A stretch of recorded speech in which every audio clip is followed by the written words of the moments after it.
Hey, Mets fans, how's it going? Well, this team continues to have a lack of identity, just kind of all over the place. We come off a series win against Atlanta, go over to Cincinnati, trying to gain some ground on one of the teams ahead of us in the standings. The Reds, they beat us up a bit 2 weeks ago at Citi Field, but they're now also below 500 with us after going only 4-11 since that series. Game one, before learning on Monday that Christian Scott was heading to the injured list for possibly 2 weeks. Mets rotation already had some major question marks. Tobias Myers had been slated to start game one of the series anyway, being just recalled from AAA Syracuse. Now, there was some talk, or at least hope, that Myers might challenge for one of the rotation spots up in the air. Most likely, he would have only gone 3 innings or so in this one, with Peterson coming in, David Peterson behind him, but he never made it that far to find out what the plan was. Myers allowed 3 runs in the bottom of the first inning. Started with a Sun-aided double to lead off the inning, then a walk to the third batter. Both runners moved up on a double steal. An RBI ground out brought in the first run. Then Eugenio Suarez tagged Myers for a home run. After the Mets went down in order in the second, Myers walked the first batter and gave up hits to the next 2 to load the bases. After a pop-out, Myers walked the next batter to bring in another run. At that point, he was taken out, relieved by Jonathan Pitaro. He allowed a single to the first batter for another run. He was able to strike out Spencer Steer for the second out, but up again came Suarez. This time hit it out for a grand slam and a 9-0 score at that point. Mets would get runners on in the fourth and the fifth against Chase Burns, but could not get any runs across against him. We had the bases loaded with 1 out in the fifth, but a Juan Soto pop out and a Jared Young fly to deep center failed to produce. Burns left after 5 with 7 strikeouts.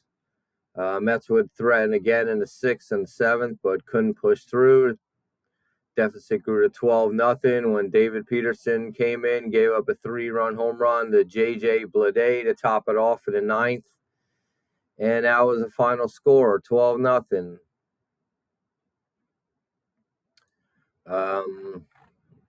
Horrible start to the series, as Myers won in the third inning, 1 strikeout, 7 earned runs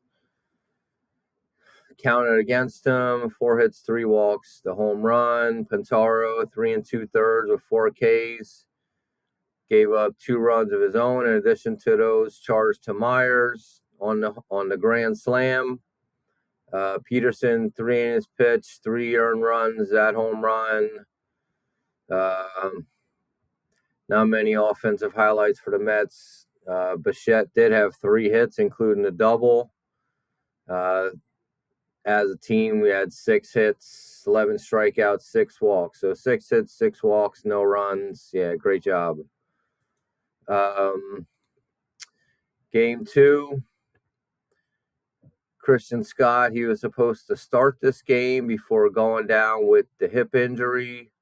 So Kodai Senga came back. He was making his first start since April 26th. Also hoping to lock down a spot in the rotation. I mean, we got guys kind of auditioning for those, we'll call it 3 open spots, with Scott going down now. Manaya, he's in one of them for now. And, McLean and Peralta have been there the whole time, but a little shaky lately, kind of inefficient with their pitches. So everything's kind of blurry right now as far as the rotation goes. Just with Senga, his first inning, that went even worse than what we saw from Myers' first inning in the last game. Came out right away, walked the first 2 batters, and gave up a home run to Sal Stewart. got the next 2 outs, but allowed another home run to Spencer Steer, putting the team in a 4-0 hole after 1 inning. Mets would get 1 back in the 3rd on a Bichette RBI single, but they left the bases loaded. Then also left the bases loaded in the 4th.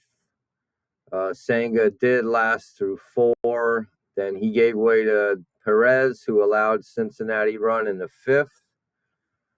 Mets got a little bit closer when Mark Vientos came off the bench to hit a 2-run home run in the 6th, making it 5-3, but that would be all the scoring. Once again, Mets dropped the first 2 games of the series. We saw last homestand against the Cardinals, come out in the 3rd game, trying to avoid a sweep. Just looking at the game 2 statistics, Senga, 4 innings pitched, 5 Ks, 4 runs, 2 of them or 2 home runs. Perez, an inning pitch with 2 strikeouts and another earned run.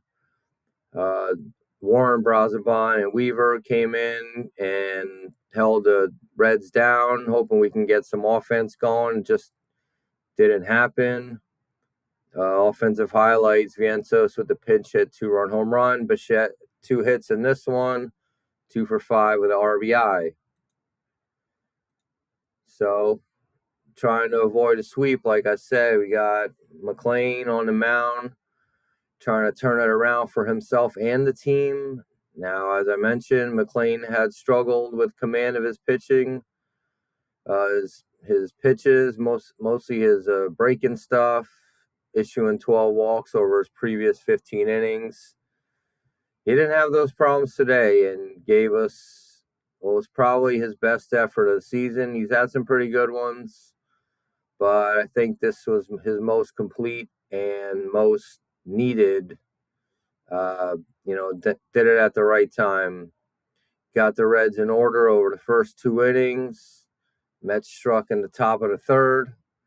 Leadoff single by Torrens and a 2-out walk by Bichette set the stage for consecutive RBI singles by Soto, Semien, and Vientos, giving the Mets a 3-0 lead. The Reds, they grabbed one back in the bottom on an error double and a sac fly. Then in the 5th, consecutive singles again, this time by Bichette, Soto, and Semien to load the bases, allowed Vientos to bring one in on a sac fly. Then an RBI single by Alvarez and a 2-run double by A.J. Ewing off the wall in left center, scored 2 more to make it 7-1. Mets added 2 more in the 8th on a triple off the wall by Carson Bench. Both of those ones off the wall, possibly could have been caught by a more competent center fielder, but hey, we got the hits out of them. Guys are tapping the wall out there. The one by Benj actually hit pretty far up the wall. Bichette's 3rd hit of the game scored him from 3rd, and then an RBI double by Soto gave the Mets a 9-1 win. So, yeah, the offensive output was nice, but, even more important for the team was McLean's bounce-back performance. My buddy at work today, he said, he's thinking of putting some money down on the Mets with McLean being on the mound. I couldn't really sign off on it. I didn't want to be like, yeah, go ahead. Couldn't really sign off on it knowing that he was struggling and just how things had gone so far for the team in this series. Whether he was talking about putting money on them to win or just, maybe just going for the McLean strikeouts would work out, but I didn't know what to expect. So hopefully you won some decent money on today's game by not listening to me. And bet on it more often, please, because it seemed to work today. So looking at the game 3 numbers, McLean 7 innings, 9 strikeouts, no earned runs, only the 1 unearned run. 3 hits and 1 walk today. So, yeah, way to turn around, Nolan. We know you could do it. We're looking for big things from you.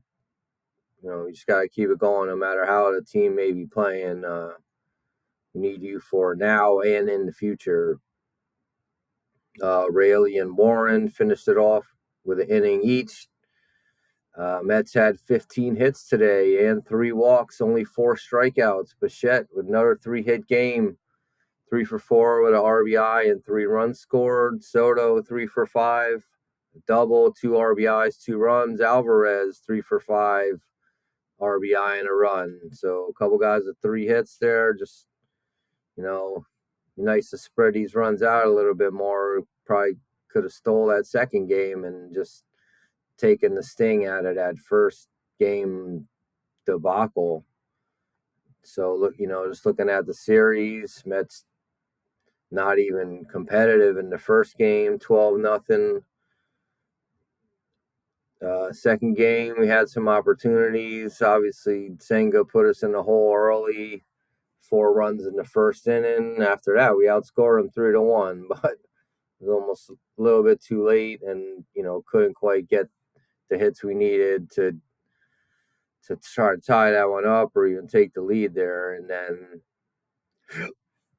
in the last game, Mets come out, take it 9-1. Game 1, just a total blowout. Myers, awful. Not sure what to expect from him. He obviously needs to be better in whatever role he's going to be in, whether it's an opener or long relief, or if we need him to do a emergency starter or something like that. I mean, he just needs to be better. Bo Bichette, like I said, he's getting hot at the right time now. Game 2, off to a horrible start, down 4 runs in the first inning due to Senga, just kind of trash, but seems like he's going to be staying in the rotation going forward. Hopefully he can stay healthy for first time in a while. And then we had a Vientos sighting, came in with a pinch hit home run, 2-run home run off the bench, made the game close. We need him to step up. His playing time has been kind of sporadic, really only getting at bats against lefties, it seems. But, we know what he could do. He could win some games for us. He just has to find whatever he needs to find. He needs to find it. Game 3, early game on Wednesday. Bats woke up in time for it. McLean was excellent. Like I said, great to see from him. We need as many solid starts as we can. Bichette, once again, 3 hits in game 3, 8 for 14 overall in the series. Batting average up to 254 on the season. And the OPS creeping up there too, 677. Next we go on to Philly. Don't need to say any more about, the rivalry between these two teams. We were both in a similar situation coming out of April. Phillies changed managers and kind of took off. Since May 1st, they got a 28-15 record. And since that date, we are 23-20. So they're 5 games ahead of us. Just in that time, they're playing well, especially lately. So we need to come to play. We need to figure out what is going on.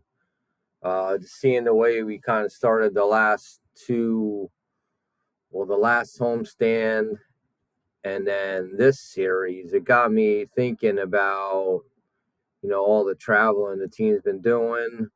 And it just seems like in the first game of these series or when we arrive to a new town, even if it's just coming home, like the first games there, it seems like we've been struggling. I put a little research into it.